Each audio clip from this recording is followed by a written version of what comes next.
সুনির্দিষ্টগুলো পরিকল্পনা নিয়ে তারা আজ পর্যন্ত সংখ্যায় করেনি। আমরা দেখছি বেশিরভাগ মাঝে মধ্যে উঁচু দিয়ে এদেশকে শান্তি করার জন্য ষড়যন্ত্র করছে।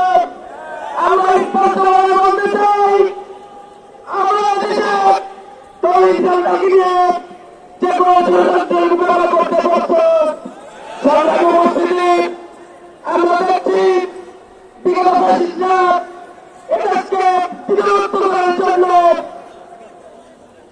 এই দেশে স্বাধীনতার পক্ষে বিপক্ষে চলতি যে দোয়া ছিল আজকে নতুন করে একটা পক্ষ সেই কথা জামাত শিবিরা এই মুহূর্তে বাংলাদেশ স্লোগান দেওয়া শুরু করেছে।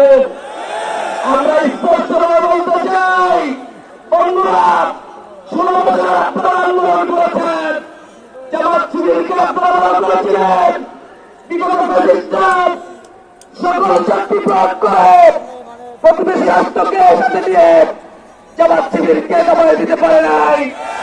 আপনারা যদি মনে করেন জামাত শিবিরকে আপনারা বিভ্রান্তগুলি দেখেন, যা খুশি তাই করার চিন্তা করবেন, তাহলে আমরা বলবো উপকার রাজ্যে বাস করছেন।